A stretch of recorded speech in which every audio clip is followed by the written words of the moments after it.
La camioneta blanca sin placas se estacionó frente al negocio de abarrotes poco después de las 9 de la mañana.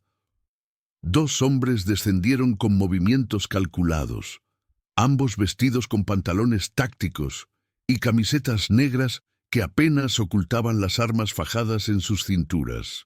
El dueño del establecimiento, don Rigoberto Morales, un hombre de 53 años que llevaba 2 décadas atendiendo ese local en el centro de San Julián, Jalisco, sintió cómo se le secaba la garganta cuando los vio entrar.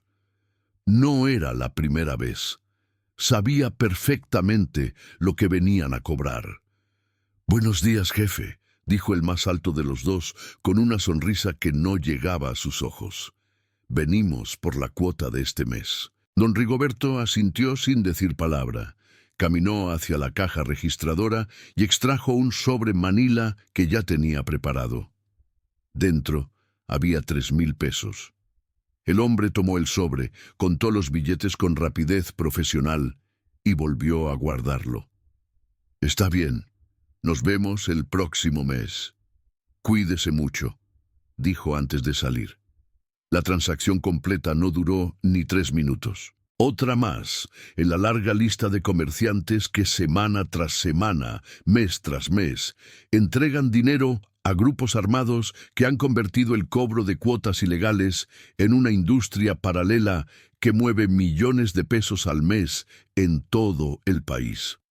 Este reportaje documenta una realidad que se ha vuelto cotidiana en decenas de municipios mexicanos. El cobro sistemático de impuestos ilegales por parte de grupos del crimen organizado a pequeños y medianos comerciantes, transportistas, agricultores y empresarios. Una práctica que ha transformado completamente la economía informal de regiones enteras y que mantiene en jaque a comunidades que viven bajo el dominio silencioso del miedo. Si aún no te has suscrito al canal, te invito a que lo hagas ahora y nos cuentes en los comentarios desde dónde nos estás viendo. Tu apoyo es fundamental para seguir trayéndote investigaciones como esta. La historia comienza a documentarse con mayor claridad a partir de 2018, cuando comerciantes de varios estados empezaron a denunciar de forma anónima ante autoridades federales el cobro sistemático de cuotas. Pero los orígenes de esta práctica se remontan años atrás, cuando los cárteles comenzaron a diversificar sus fuentes de ingreso más allá del narcotráfico. Lo que inicialmente era un cobro esporádico a grandes empresas o negocios específicos se convirtió en un sistema organizado, casi burocrático, de extorsión masiva. En estados como Michoacán, Guerrero, Jalisco, Guanajuato, Zacatecas, Tamaulipas y Chiapas, el fenómeno alcanzó dimensiones industriales. San Julián es un municipio de poco más de 15,000 habitantes ubicado en la región de los Altos de Jalisco, tierra de ganaderos, agricultores y comerciantes. Durante décadas fue un lugar tranquilo donde todos se conocían y las puertas de las casas permanecían abiertas hasta entrada la noche. Eso cambió radicalmente hace 5 años, cuando elementos del cártel Jalisco Nueva Generación comenzaron a establecer presencia en la zona, disputándole territorio a células locales y grupos rivales. La violencia escaló rápidamente. Primero fueron los enfrentamientos en carreteras, luego las desapariciones, después los toques de queda no oficiales y finalmente el cobro de cuotas. Al principio pensamos que solo era a los grandes, a los que tienen tiendas grandes o gasolineras, relata en entrevista telefónica una comerciante que pidió mantener el anonimato absoluto por temor a represalias. Pero después nos dimos cuenta de que venían por todos, por el de la tlapalería, por el del ciber, por la señora que vende tamales en la esquina. Nadie se salva. Si tienes un negocio, tienes que pagar. Es así de simple y así de terrible. Su voz se quiebra cuando cuenta que el mes pasado tuvo que cerrar su papelería porque ya no podía sostener los gastos del local más la cuota mensual de 2,500 pesos que le exigían. Preferí cerrar a seguir dándoles dinero, pero ahora no sé de qué voy a vivir. El sistema de cobro varía según la región y el grupo criminal que controla la plaza. En algunas zonas, los cobradores llegan personalmente cada mes o cada 15 días. En otras, se realizan transferencias bancarias a cuentas específicas o depósitos en tiendas de conveniencia. Hay lugares donde se utiliza efectivo exclusivamente y otros donde aceptan pagos en especie, mercancía, gasolina, alimentos. La cantidad tampoco es estándar, depende del tipo de negocio, su ubicación, el volumen de ventas aparente y en muchos casos de la capacidad de negociación del dueño.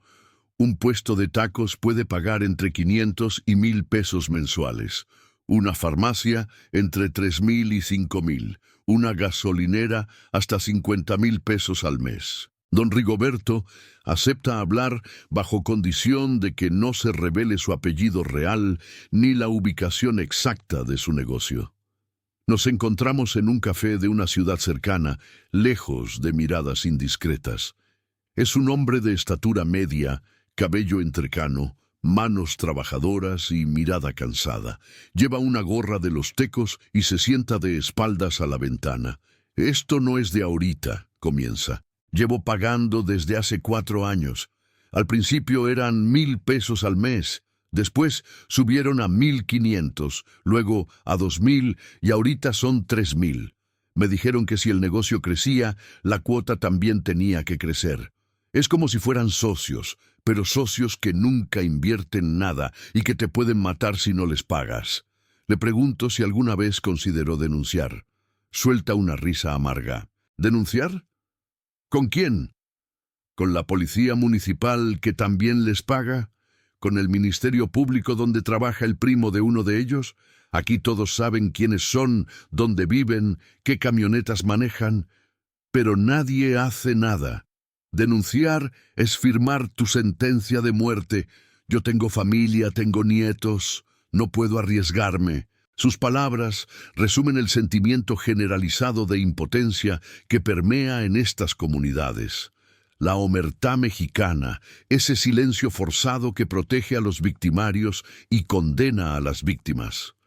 El impacto económico de este fenómeno es devastador, pero difícil de cuantificar con precisión debido a la falta de denuncias formales. Sin embargo, organizaciones empresariales y cámaras de comercio han comenzado a documentar el problema.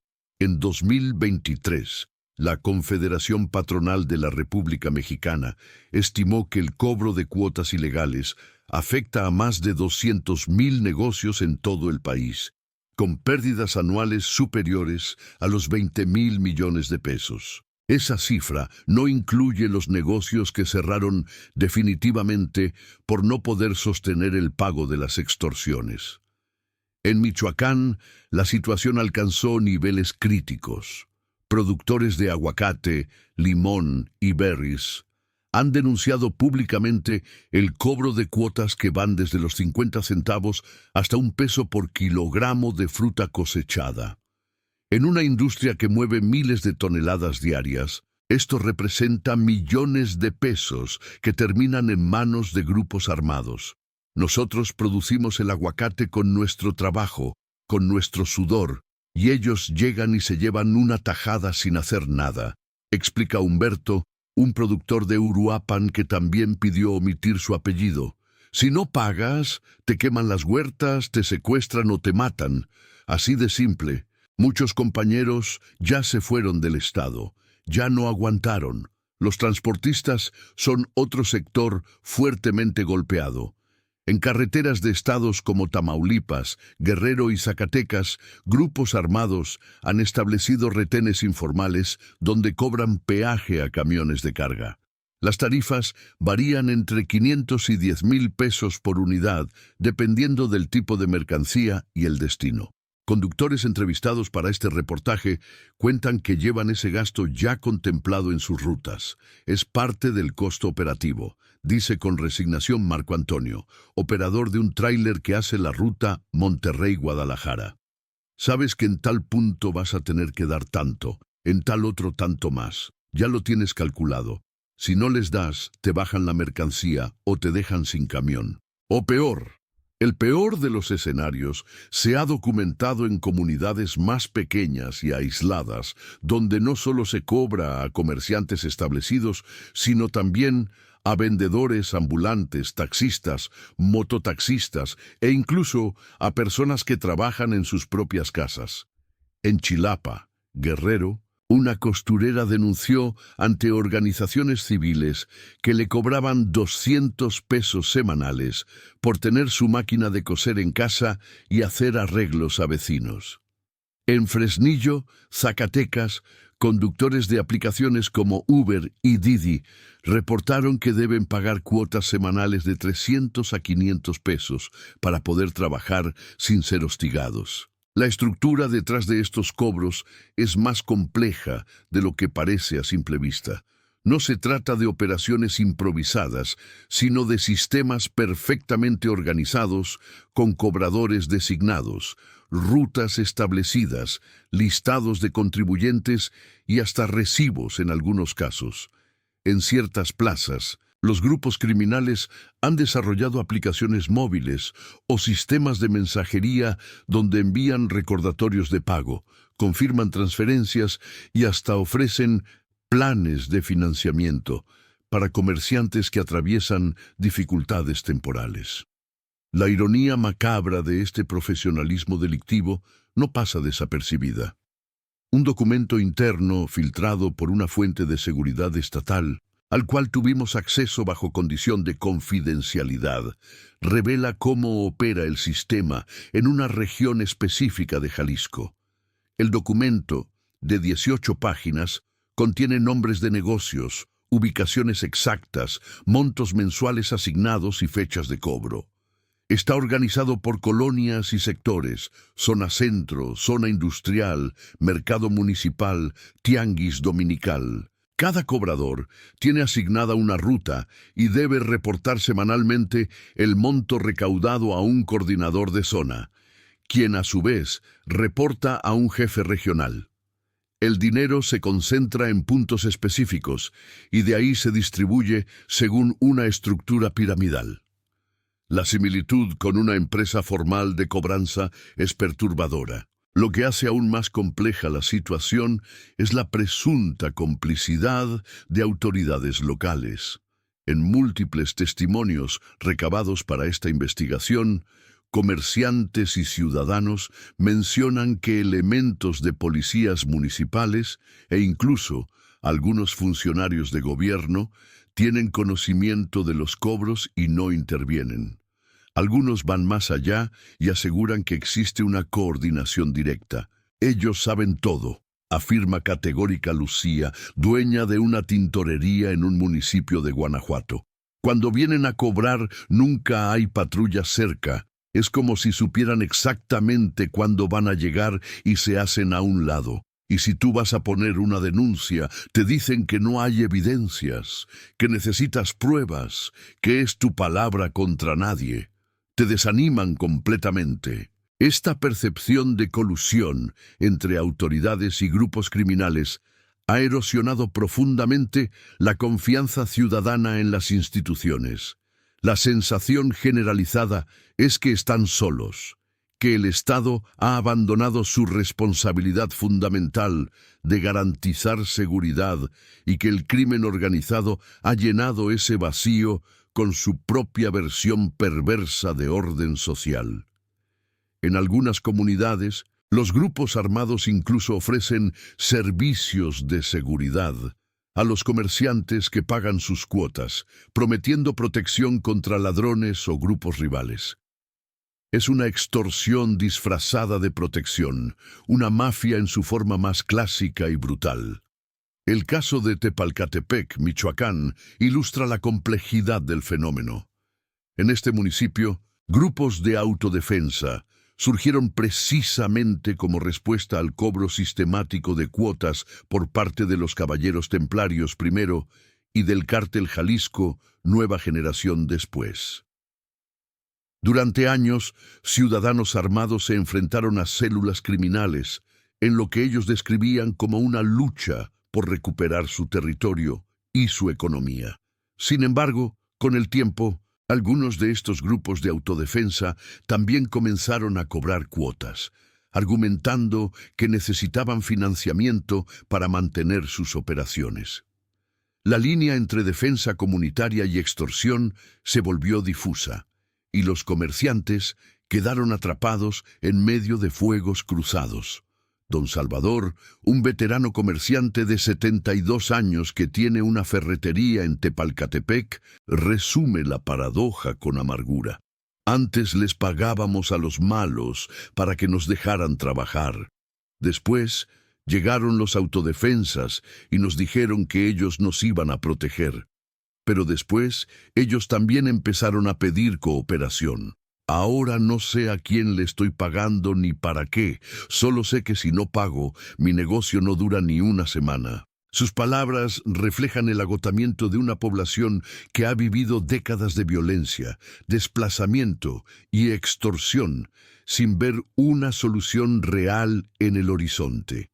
En Guerrero, específicamente en la región de Tierra Caliente, el cobro de cuotas alcanzó tal magnitud que provocó el cierre masivo de negocios y el desplazamiento forzado de familias enteras.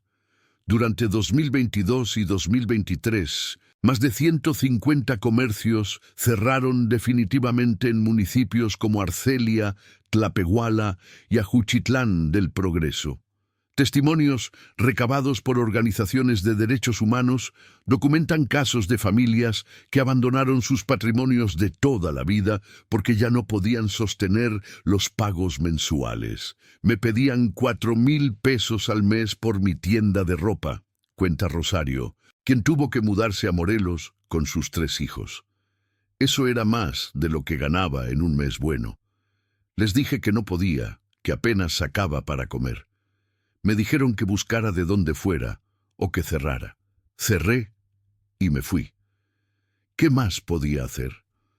El desplazamiento económico forzado es una de las consecuencias menos visibles, pero más devastadoras de este fenómeno. A diferencia del desplazamiento por violencia directa, donde las personas huyen de enfrentamientos o amenazas de muerte inmediatas, el desplazamiento económico ocurre gradualmente cuando las familias simplemente ya no pueden sostener sus medios de vida bajo el peso de las extorsiones. No hay balas, no hay enfrentamientos, solo la lenta asfixia financiera que obliga a tomar la decisión de dejarlo todo e irse. Es un tipo de violencia silenciosa, pero igualmente destructiva. Los agricultores también han sido blanco de esta extorsión sistémica. En regiones productoras de granos básicos, hortalizas y frutas, grupos armados han implementado cobros por hectárea cultivada, por litros de agua utilizados e incluso por el uso de caminos rurales para trasladar la cosecha. En Sinaloa, productores de maíz y frijol reportaron en 2024 que debían pagar entre 200 y 500 pesos por hectárea cada ciclo de siembra. En Sonora, agricultores de la costa denunciaron cobros por el uso de pozos y canales de riego. Es como si ahora la tierra no fuera tuya, aunque tengas los papeles, dice con indignación don Esteban, ejidatario de Nabolato, Sinaloa. Trabajas tu parcela toda la vida, heredas la tierra de tu padre, pero llegan ellos y te dicen que si quieres sembrar tienes que pagarles, y si no pagas, te cortan las mangueras, te tiran los surcos o te queman la cosecha. Un audio filtrado en grupos de WhatsApp de agricultores del sur de Sonora revela la brutalidad de estas operaciones. En la grabación, que dura poco más de 2 minutos, se escucha a un hombre con acento norteño dando instrucciones a sus operadores.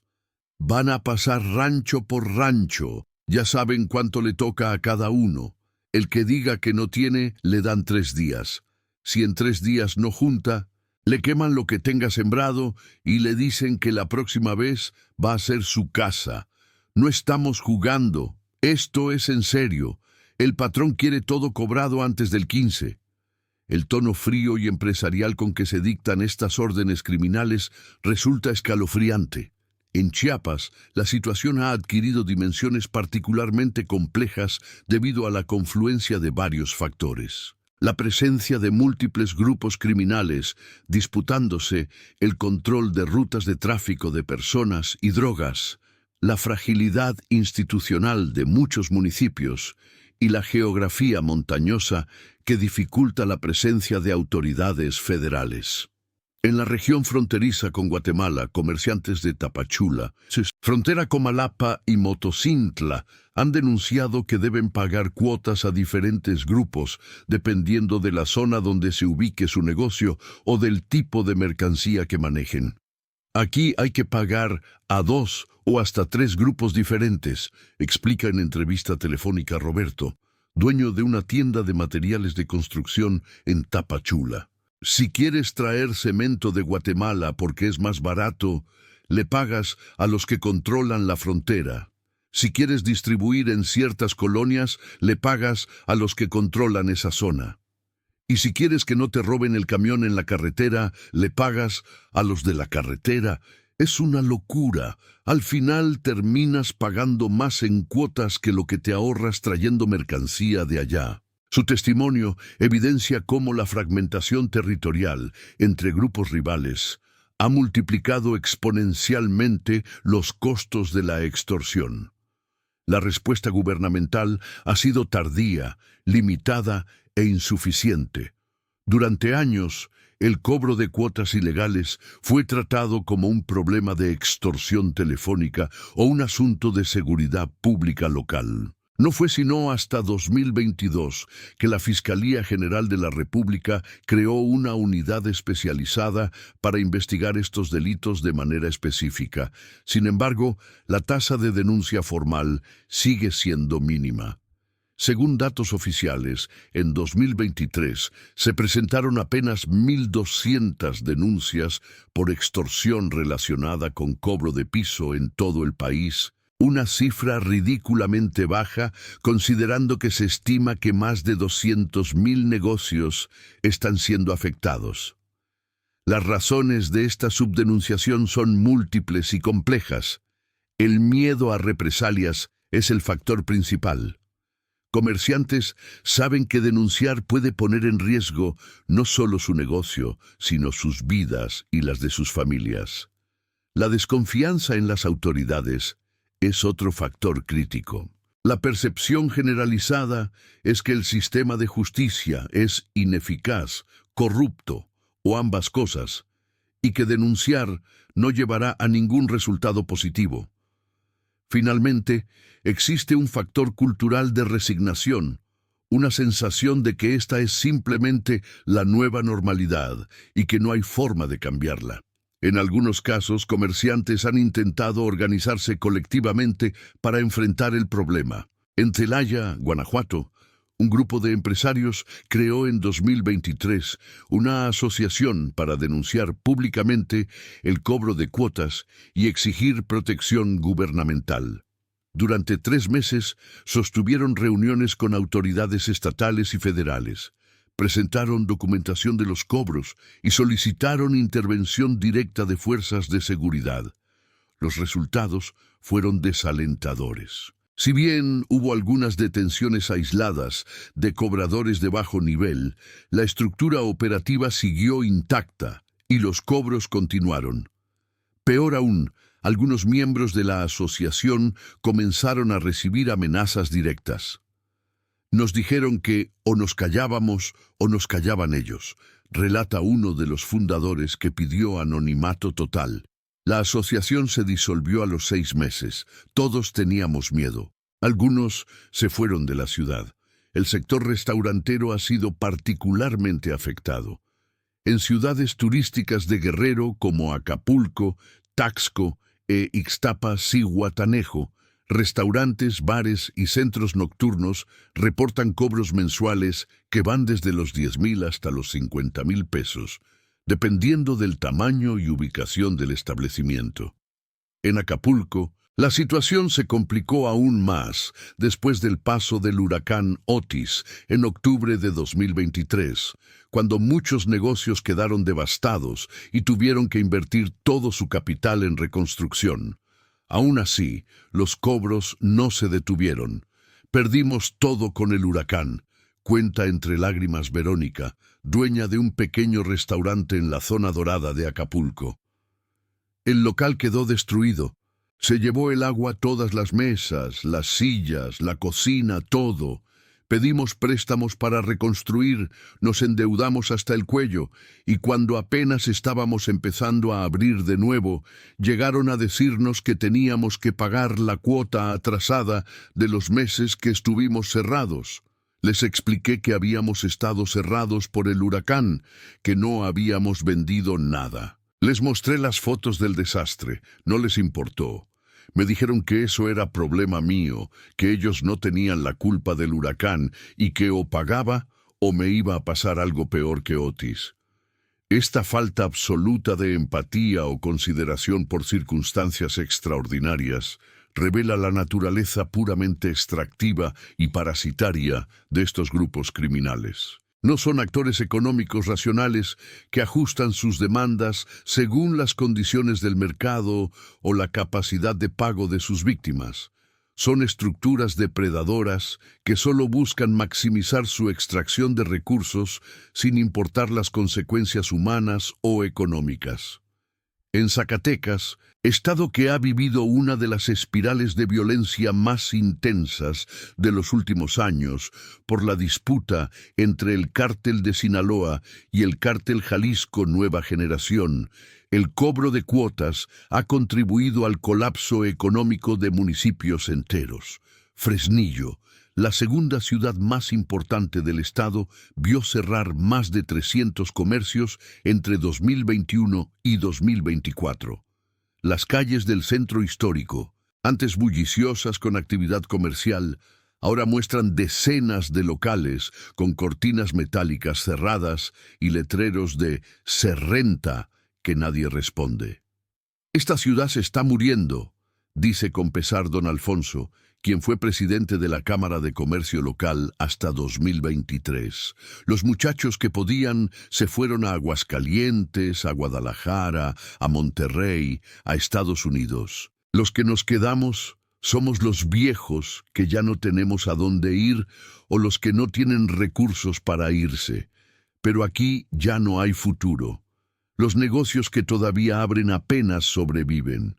Hay días que no entra ni un cliente porque la gente tiene miedo de salir. Y encima tienes que pagar la cuota cada mes. Es insostenible. Su análisis es compartido por economistas que han estudiado el fenómeno y advierten que regiones enteras del país están entrando en una dinámica de colapso económico territorial del cual será muy difícil recuperarse.